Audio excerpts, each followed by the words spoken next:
കുഞ്ഞിൻ്റെ കഴുത്തിൽ നിന്ന് മാല എടുത്തു കഴിഞ്ഞ് മോടെ കഴുത്തിൽ നിന്ന് വലിച്ചു പൊട്ടിച്ചപ്പോഴാണ് അവൾ കണ്ണു തുറന്നു. മുട്ടുവരുള്ള പാൻറ്റും ഇട്ട് ഇങ്ങനെ മുഖം മൂടിയൊക്കെ വെച്ചുകൊണ്ട് ഇരിക്കുന്നു. 1.5 പവൻ്റെ മാല അവിടെയും കൊച്ചിൻ്റെ അരപ്പവനും. ലൈറ്റും വെട്ടത്തുകൂടെ ഞാൻ കണ്ട് ഞങ്ങളുടെ പടിഞ്ഞാറ വശയെ കൂടെ ജനലിൻ്റെ അടുത്തുകൂടെ ഞാനിങ്ങനെ ഉണ്ട് ഒരാളിങ്ങനെ പതുങ്ങി തെക്ക് വശത്തോട്ട് മാറുന്ന കണ്ടു. 12 കാലമായപ്പോൾ കൊച്ച് നിലവിളിച്ചു. മോള് നിലവിളിച്ച് ഞാൻ ഇവിടുന്ന് ഇവിടെയാണ് കിടന്നത്, ഈ വാതിക്ക് ഇവിടുന്ന് ഓടിയും അങ്ങോട്ട് ചെല്ലും. ഇവൻ്റെ പുറകെയാണ് കണ്ടത്. മോള് ഫുള്ളായിട്ട് കണ്ടു. പുറയിലത്തെ വാതിൽ ബ്രേക്ക് ചെയ്താണ് കയറുന്നത്. തള്ളി തുറന്ന് അതിൻ്റെ കൊളുത്ത് പൊളിച്ചാണ് കയറുന്നത്. ഇതൊരു 6ഓളം വീടുകൾ ഇതുവരെ ഈ ആലപ്പുഴ സബ് ഡിവിഷനിൽ വരുന്ന മണ്ണഞ്ചേരിയിലും നോർത്ത് പോലീസ് സ്റ്റേഷനിലുമായിട്ട് കയറിയിട്ടുണ്ട്.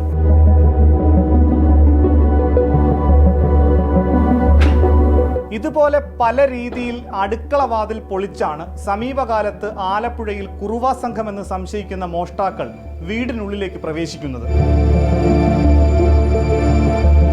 ആലപ്പുഴയിൽ ഏറ്റവും ഒടുവിലായി നടന്നത് പുന്നപ്ര സ്വദേശി മനോഹരന്റെ വീട്ടിലെ മോഷണമാണ്. അവിടെയും അടുക്കള വാതിൽ തന്നെ പൊളിച്ചാണ് മോഷ്ടാവ് ഉള്ളിൽ കയറിയത്. ഇവിടെ ഈ ടവർ ബോൾട്ട് കാണാം. ഈ വാതിലിനിടയിലൂടെ നീക്കിയ ശേഷം മോഷ്ടാവ് ഉള്ളിൽ കയറിയെന്നാണ് മനസ്സിലാക്കാൻ കഴിയുന്നത്.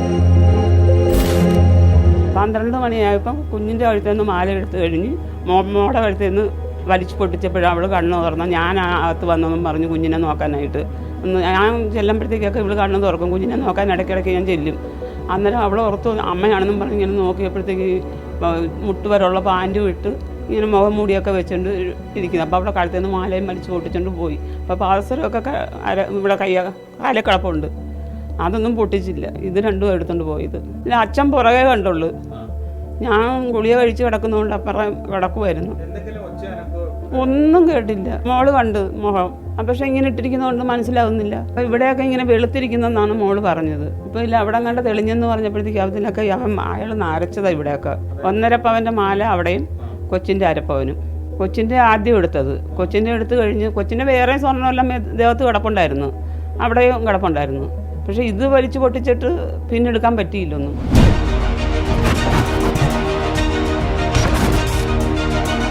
ആലപ്പുഴ ജില്ലയിൽ മാത്രം കഴിഞ്ഞ 1.5 മാസത്തിനിടെ നടന്ന 10ഓളം മോഷണ കേസുകളിൽ കുറുവ സംഘത്തിൻ്റെ സാന്നിധ്യമുണ്ടെന്നാണ് പോലീസിൻ്റെ നിഗമനം. ഇതിൽ ആലപ്പുഴയിൽ കായംകുളം, ചേർത്തല, കോമളപുരം, മണ്ണഞ്ചേരി തുടങ്ങിയ സ്ഥലങ്ങളിലാണ് ഏറ്റവും അടുത്തിടെയായി ഈ മോഷണ കേസുകൾ റിപ്പോർട്ട് ചെയ്തത്. ഒടുവിലായി റിപ്പോർട്ട് ചെയ്ത ആലപ്പുഴ പുന്നപ്ര തൂക്കുകുളത്തും 2 പവൻ്റെ മാല നഷ്ടപ്പെട്ടു. ഒരു 11 മണി കഴിഞ്ഞപ്പോൾ എനിക്ക് തുമ്മൽ കൊണ്ട് കിടക്കാൻ പറ്റുന്നില്ല. അപ്പം ഞാൻ കുറേ നേരം എഴുന്നേറ്റ് കസേരയിലിരുന്നു. കഴിഞ്ഞ് ഞാൻ പോയി ഗുളിക എടുത്ത് കഴിച്ചുകൊണ്ട് വന്ന് വീണ്ടും ആ കസേരയിലിരുന്നു. അപ്പം ഞങ്ങളുടെ പടിഞ്ഞാറയിൽ ലൈറ്റ് ഇട്ടിട്ടുണ്ട്. ആ ലൈറ്റും വെട്ടത്തുകൂടെ ഞാൻ കണ്ട് ഞങ്ങളുടെ പടിഞ്ഞാറ വശയെ കൂടെ ഈ ജനലിൻ്റെ അടുത്തുകൂടെ ഞാനിങ്ങനെ ഉണ്ട് ഒരാളിങ്ങനെ പതുങ്ങി തെക്ക് വശത്തോട്ട് മാറുന്ന കണ്ട്. അപ്പം ഞാൻ എൻ്റെ ഭർത്താവിനെ വിളിച്ചിട്ട് ഞാൻ പറഞ്ഞു, ഇതേ ആരോ നമ്മുടെ വീട്ടിനകത്ത് പുറത്തുകൂടെ ഇങ്ങനെ നടക്കുന്നു, ആരാന്നറിയത്തില്ല, ഒന്ന് എഴുന്നേക്കെന്ന് പറഞ്ഞപ്പോൾ അപ്പോൾ ഉച്ച മുതൽ ഇങ്ങനെ തൊഴിലുറപ്പിൽ പെണ്ണുങ്ങൾ പറഞ്ഞ് ആര് വന്നു കഥയായിട്ട് മുട്ടിയാലും തുറക്കരുത്, കുറുവ സംഘം ഇറങ്ങിയിട്ടുണ്ടെന്ന് പറഞ്ഞു. അപ്പം ഞാൻ ഭർത്താവ് എഴുന്നേറ്റ്. അപ്പം ഞാൻ പറഞ്ഞു, നിങ്ങൾ ഇറങ്ങണ്ട, വെളിയിലോട്ട് ഇറങ്ങണ്ട, കിടക്ക്, എന്തെങ്കിലും ഒച്ച കേൾക്കുമല്ലാന്ന് വെച്ച്. കുറച്ച് കഴിഞ്ഞപ്പോൾ ഭയങ്കര പട്ടി കൊര, ഈ വീട്ടിലെ പട്ടി കൊര. അന്നേരം ഇവൻ ഇതിലെ കൂടെ കണ്ടാണ് വന്നത്. അപ്പോൾ ഈ പട്ടി കുറയ്ക്കുന്ന കണ്ടുകൊണ്ട് ഞാൻ വീണ്ടും എഴുന്നേറ്റ് ഈ ലൈറ്റൊന്നും വിടാതെ അടുക്കളയിൽ വന്ന് ആ ജനലിൽ കൂടെ നോക്കിയപ്പം ഇവിടെ എങ്ങും വെട്ടമില്ല. ഒരു 10 മിനിറ്റ് കഴിഞ്ഞപ്പോൾ ഫോൺ വന്ന് ഇവിടെ കള്ളം കയറിയെന്നും പറഞ്ഞു. അങ്ങനെ ഞങ്ങൾ 2-2:45 വരെ ഞങ്ങളെല്ലാവരും ഇവിടെ തന്നെ ഉണ്ടായിരുന്നു. പക്ഷെ നമ്മുടെ വീട്ടിൽ കയറാൻ പറ്റിയില്ല. എന്തോ ഞാൻ തുമ്മുന്ന ഒച്ച കേട്ടോണ്ടായിരിക്കും, ആളോ ഉണർന്നിരിക്കുന്നതുകൊണ്ടായിരിക്കും കയറാഞ്ഞത്. പക്ഷേ വന്നത് ഇവിടെയാണ്. ഇത് കൊണ്ടുപോയാൽ എനിക്ക് അടി കിട്ടും. അവർ തിരിച്ചു വന്ന് എന്നെ അടിക്കും. ഇതെല്ലാം പറയും. മൂക്കുത്തി മേക്കാതെ മാത്രമേ ഉള്ളൂ സ്വർണ്ണം. ഇവർ എൻ്റെ കഴുത്തേന്ന് പറിച്ചോണ്ട് പോവുകയാണെങ്കിൽ നാളെ ഞാൻ പറവൂരി ചെല്ലുവാണെങ്കിൽ ഈ എടുത്തോണ്ട് പോയവൻ എൻ്റെ കർണത്തിട്ടടിക്കും. എന്ന് വെച്ചാൽ കിട്ടത്തില്ല, കാശ് കിട്ടത്തില്ല. 12 കാലമായപ്പോൾ കൊച്ച് നിലവിളിച്ചു. കൊച്ചെന്ന് പറഞ്ഞാൽ മോള് നിലവിളിച്ച് ഞാൻ ഇവിടെയാണ് കിടന്നത്, ഈ വാതിക്ക് ഇവിടുന്ന് ഓടിയും അങ്ങോട്ട് ചെല്ലും. ഇവൻ്റെ പുറകെയാണ് കണ്ടത്. മോള് ഫുള്ളായിട്ട് കണ്ടു. അതാണെന്ന് CCTV കണ്ടത്. CCTV കണ്ട ആളുമായിട്ട് തന്നെ ഉണ്ട്. ആ വെളുത്തൊന്ന് കെട്ടിവെച്ചിരുന്നത് താടിയാണ്. താടി വെച്ചിട്ട് ബാക്കി കട്ട് ചെയ്തും കറക്റ്റാണ് ആളെ കണ്ട്. ചേട്ടനെ അപ്പോൾ ഈ കണ്ടപ്പോൾ പുറകെ നിന്ന് വിളിച്ചൊന്നുമില്ലേ? പുറകെ പോയില്ലേ? പുറകെ ഓടി അവിടെ ചെന്നപ്പോൾ ആൾ ഇവിടെ വന്നു, ഈ വഴിയെ കൂടി പുറത്തേക്ക് പോയി. അത് വളരെ വേഗത്തിലാണ് ഓടുന്നത്. ഭയങ്കര ഓട്ടം, ചെരുപ്പൊന്നുമില്ല. ഓടി അങ്ങ് പോവുകയും അവിടുന്ന് ഇതിലേ കിഴക്കോട്ട് പോയി, നേരെ കിഴക്കോട്ട് പോയി നേരെ അങ്ങ് പോവുകയാണ് ചെയ്തത്. അങ്ങോട്ട് അങ്ങോട്ട് പോയി. വലിയ ഒരു കാലയളവല്ലെങ്കിലും ഒരു ഇടവേളയ്ക്ക് ശേഷമാണ് കുറുവാ സംഘത്തിൻ്റെ സാന്നിധ്യം കേരളത്തിൽ പോലീസ് സംശയിക്കുന്നത്. അതിന് കാരണമായി പോലീസ് പറയുന്നത്, കേരളത്തിൽ സാമ്പത്തിക വ്യത്യാസമില്ലാതെ സ്ത്രീകൾ എല്ലാവരും സ്വർണ്ണാഭരണങ്ങൾ ഉപയോഗിക്കുന്നത് മോഷ്ടാക്കൾ ഇവിടേക്ക് കടന്നു വരാനുള്ള ഒരു കാരണമായിട്ടാണ്.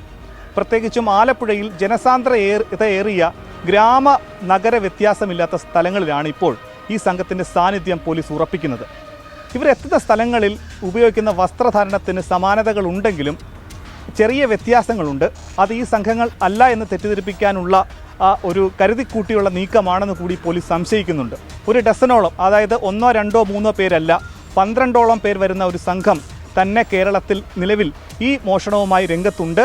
ഒപ്പം തന്നെ പകൽ സമയങ്ങളിൽ ഇവർ മറ്റ് ജോലികൾ ചെയ്യുകയും പുലർകാലങ്ങളിലും രാത്രിയിലും മോഷണത്തിനായി മാരകായുധങ്ങളുമായി സ്ത്രീകൾ മാത്രമുള്ള വീടുകൾ തിരഞ്ഞെടുക്കുകയും പകൽ സമയങ്ങൾ നിരീക്ഷണം നടത്തി ഈ വീടുകളിൽ കയറി മോഷണം നടത്തി പോകുന്നു എന്നുമാണ് പോലീസിൻ്റെ നിഗമനം. ഈ കഴിഞ്ഞ 30-ാം തീയതി മുതലാണ് ഇതിൻ്റെ കാര്യങ്ങൾ ഫസ്റ്റ് ആയിട്ടുള്ളൊരു അറ്റംപ്റ്റ് ഉണ്ടാകുന്നത്. അപ്പോൾ അന്ന് ഈ മുതലായിട്ടുള്ള ഒന്നും പോയില്ല. ഈ കഴിഞ്ഞ ദിവസം ഈ 12-ാം തീയതിയോട് കൂടിയാണ് 2 സ്ഥലത്തെ സ്വർണ്ണ ഉരുപ്പടി നഷ്ടപ്പെട്ടത്. അത് ഒരിടത്ത് വരവുമാലയായിരുന്നു, പിന്നെ താലിയാണ്. താലി പിന്നീട് കിട്ടിയെന്ന് പറയുന്നു. എങ്കിലും നമ്മൾ രണ്ടാമത്തെ അതും നമ്മൾ നിസ്സാരവൽക്കരിച്ച് കണ്ടുകൂടാ. കാരണം എന്തെങ്കിലും ഉരുപ്പടി എടുക്കാനുള്ളൊരു ഉദ്ദേശത്തിൽ ആണ് ഇവർ കയറുന്നത്. പുറം വാതിൽ വഴിയാണ്, പുറയിലത്തെ വാതിൽ ബ്രേക്ക് ചെയ്താണ് കയറുന്നത്. തള്ളി തുറന്ന് അതിൻ്റെ കൊളുത്ത് പൊളിച്ചാണ് കയറുന്നത്. അപ്പോൾ അത് കതക് തിരക്കി കയറാൻ ഉപയോഗിക്കുന്ന ആയുധമൊക്കെ എവിടെയെങ്കിലുണ്ടാകും. ഏതെങ്കിലും തരത്തിലുള്ള റെസിസ്റ്റൻസ് ഈ വീട്ടുകാരുടെ ഭാഗത്തു നിന്ന് ഉണ്ടാകുകയാണെങ്കിൽ ചിലപ്പം അപകടപ്പെടുത്താം. അതുകൊണ്ട് തന്നെ ഇവരുടെ ഒരു ശ്രമവും നമ്മൾ വില കുറച്ച് കാണുന്നില്ല. അതിൻ്റെ ആയിട്ടുള്ള ഗൗരവത്തിൽ തന്നെയാണ് പോലീസ് കാണുന്നത്.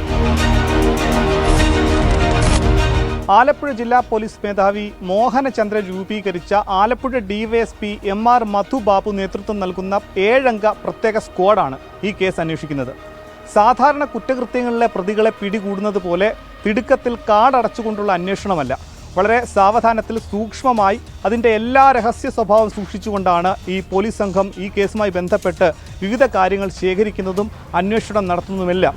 ഈ കഴിഞ്ഞ ദിവസം ഈ മോഷണം നടന്ന പ്രദേശത്ത് പകൽ സമയങ്ങളിൽ താൽക്കാലികമായി ജോലിക്കെത്തിയ ആളുകൾ, അങ്ങനെയുള്ള ആളുകളെ കേന്ദ്രീകരിച്ചുള്ള അന്വേഷണം പോലീസ് നടത്തുന്നുണ്ട്. ഒപ്പം തന്നെ സംസ്ഥാനത്തിനകത്തും പുറത്തും, പ്രത്യേകിച്ചും തമിഴ്നാടുള്ള പല പോലീസ് സ്റ്റേഷനുകളിലും ഇവർക്ക് സംശയമുള്ള മോഷ്ടാക്കളുടെ ദൃശ്യങ്ങൾ അല്ലെങ്കിൽ അവരുടെ ചിത്രങ്ങൾ അയച്ചു നൽകിയിട്ടുണ്ട്. ഒപ്പം തന്നെ ഏതാനും മാസങ്ങൾക്ക് മുൻപ് പാലായിലൊരു മോഷണ കേസിൽ റിമാൻഡിലായി പുറത്തിറങ്ങിയ കുറുവാ സംഘത്തിലേതെന്ന് സംശയിക്കപ്പെടുന്ന ചില ആളുകളും ഇക്കൂട്ടത്തിലുണ്ട് എന്ന് സംശയിക്കുന്നുണ്ട്. ഒപ്പം തന്നെ പോലീസിൻ്റെ ബലമായ സംശയം ഇത് കുറുവാ സംഘമാണെങ്കിൽ 2 പേർ മാത്രമല്ല, ഇതിൻ്റെ പിന്നിൽ 1 ഡസനോളം മോഷ്ടാക്കൾ ഇതിന് പിന്നിലുണ്ടെന്നാണ്. അതുകൊണ്ട് തന്നെ പോലീസ് അതിൻ്റെ എല്ലാ രഹസ്യ സ്വഭാവം സൂക്ഷിച്ച് ഒരു വിവരം പോലും പുറത്തുവിടാതെയാണ് ഈ കേസിലെ പ്രതികളെ പിടികൂടാനുള്ള അന്വേഷണം ഇപ്പോൾ പുരോഗമിക്കുന്നത്.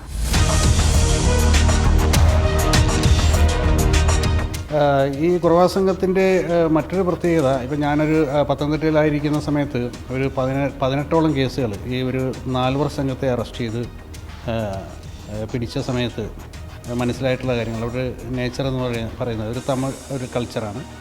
സ്ത്രീകളോട് പൊതുവെ ഒരു ബഹുമാനപൂർവ്വം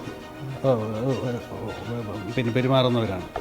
അപ്പോൾ ഈ ഒരു അക്രമം ഇതാണെന്ന് പറയുമ്പോൾ ഞാൻ പറഞ്ഞത് റെസിസ്റ്റൻസ് ഉണ്ടായാൽ മാത്രമേ അവരുടെ ഭാഗത്തുനിന്ന് ആക്രമണം ഉണ്ടാവുകയുള്ളൂ. മുടിക്ക് പിടിച്ച് വലിച്ച് താഴെ ഇടുക അങ്ങനെയൊക്കെയുള്ള സംഗതി. പക്ഷേ അപൂർവമായിട്ടുള്ള കാര്യമായിട്ടാണെന്നുള്ളത് മനസ്സിലാക്കുന്നത്. ഒരു പത്തനംതിട്ടയിൽ ചെന്നേർക്കര എന്ന് പറഞ്ഞൊരു സ്ഥലത്ത് ഇതേപോലെ ഒരു സ്ത്രീയെ മാല പൊട്ടിച്ച സമയത്ത് അവർ അലമുറയിട്ട്, അവിടെ താലിമാല ആണത് എന്നുള്ള രീതിയിൽ താലിയും കൊണ്ട് പോകുന്ന മുമ്പ് അല്ലെങ്കിൽ അലമുറയിട്ടപ്പോൾ താലി ഇതാ കിടക്കുന്ന പറഞ്ഞ താലി ഊരി കൊടുത്ത ഒരു സംഭവം ഉണ്ടായിട്ടുണ്ട്, കേസുണ്ട്. അത് ഒരു അപൂർവമായ കേസാണ്. ആ കേസ് അവരെ ശിക്ഷിക്കുകയും മറ്റൊക്കെ ചെയ്തതാണ്. അപ്പോൾ ആ സ്ത്രീ അവരെ ഐഡൻറ്റിഫൈ ചെയ്ത കാര്യമുണ്ടായിരുന്നു. അപ്പോൾ ഇവരോട് തന്നെ ചോദിച്ചപ്പം അതൊരു താലിയല്ലേ, അതിലൊരു പവിത്രതയുണ്ട്, ഞങ്ങളതിലൊക്കെ വിശ്വസിക്കുന്നു പറഞ്ഞിട്ടുള്ള ഒരു കാര്യവും ഞാൻ ഓർക്കുന്നു.